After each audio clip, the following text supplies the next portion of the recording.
السلام علیکم۔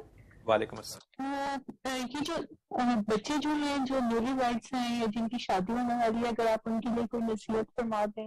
اور ایک اور ہے کہ جو حق مہر ہے معجل اور غیر معجل، اس کی شرعی حیثیت کیا ہے؟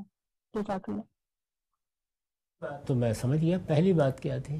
بچے جو شادی کے لیے تیار ہیں ان کے لیے کوئی نصیحت فرما دیں۔ انہیں سب سے پہلے یہ سمجھنا چاہیے کہ شادی کیا چیز ہے۔ ہمارے ہاں یہی خیال کیا جاتا ہے کہ شادی یا نکاح یہ اصل میں جنسی جبلت کے اظہار کو قانون کے دائرے میں لانا ہے۔ ایسا نہیں ہے، یہ اللہ تعالیٰ کی بہت بڑی اسکیم ہے جس میں آپ شریک ہوتے ہیں، اور وہ انسانی نسل کے بقا کی اسکیم ہے۔ بچے پیدا کرنے ہیں، ان کی پرورش کرنی ہے، تربیت کرنی ہے۔ یہ صحیح ہے کہ اس کے لیے اللہ نے انسان کے اندر بڑا قوی داعیہ بھی رکھا ہے، ارج رکھا ہے، ورنہ تو بار بن جاتا ہے انسان کے لیے۔ تو اس ذمہ داری کو سمجھ کر نکاح کرنا چاہیے، یعنی نکاح کیا چیز ہے اور یہ کتنا بڑا اور کتنا غیر معمولی ادارہ ہے، اس کی ذمہ داریاں کتنی غیر معمولی ہیں۔ یہ وہ چیز ہے جس کو بچوں کو سمجھانے کی ضرورت ہے، بچیوں کو بھی سمجھانے کی ضرورت ہے، تاکہ اوائل شباب میں جب جذبات کا غلبہ ہوتا ہے تو وہ غیر ذمہ دارانہ فیصلے نہ کریں۔ سب سے بنیادی چیز یہ ہے۔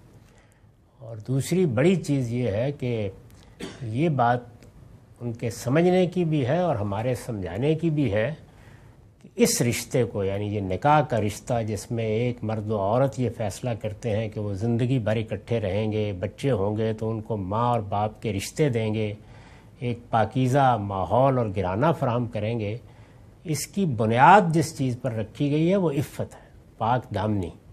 اسی لیے قرآن مجید نے اس کو شرط بنا دیا ہے، یہ بتا دیا ہے کہ کوئی بدکار آدمی یہ تصور بھی نہ کرے کہ وہ کسی پاک دامن خاتون سے، اسی طرح کوئی پاک دامن خاتون یا کوئی اور اس طرح کی خاتون، وہ یہ تصور بھی نہ کرے کہ وہ کسی بدکار سے شادی کرے گی، یعنی اس کو حرام قرار دے دیا گیا ہے۔ وَحُرِّمَ ذَلِكَ عَلَى الْمُؤْمِنِينَ۔ تو یہ سمجھنا چاہیے کہ اصلی چیز کیا ہے، عفت، اس کو ہر حال میں قائم رہنا چاہیے۔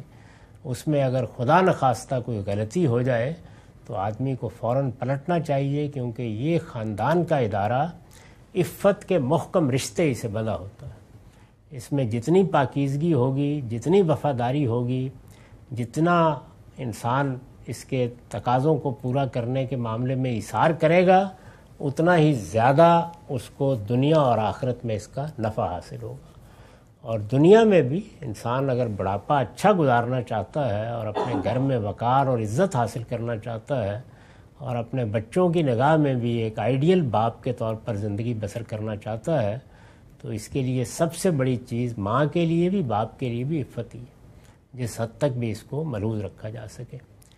اور تیسری اور آخری چیز جس کی نصیحت کرنی چاہیے وہ یہ ہے کہ جب آپ دوسرے انسانوں کے ساتھ مل کے رہتے ہیں، یہاں ایک مرد و عورت ہیں، بعد میں بچے بھی ہوں گے، پھر ظاہر ہے کہ خاندان کے دوسرے افراد بھی ہیں، اسی طرح سے کہیں کاروبار کریں، کوئی کمپنی بنائیں، تو جہاں بھی ہو وہاں پر کثر و انکسار کے بغیر نہیں جیا جا سکتا۔ یعنی آپ کچھ چھوڑتے ہیں، کچھ لیتے ہیں، کچھ دیتے ہیں۔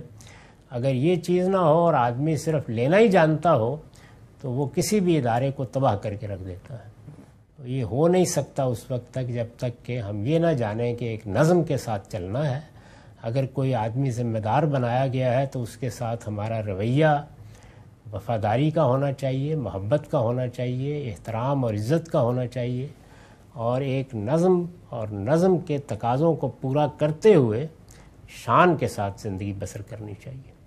یہ باتیں ہیں جو بتانے کی ضرورت ہے، اور یہ بہت اچھے طریقے سے لوگوں کو بتانی بھی چاہیے۔ دوسرا سوال کیا تھا؟ غیر معجل اور معجل حق مہر۔ جی ہاں، حق مہر تو اصل میں یہ ہے کہ آپ اپنی اہلیہ کے ہاتھ پر رکھیں، بس یہ ٹوکن ہے، علامت ہے اس بات کی کہ مرد نے اس کے نان و نفقے کی ذمہ داری اٹھا لی ہے، اس کی علامت ہے۔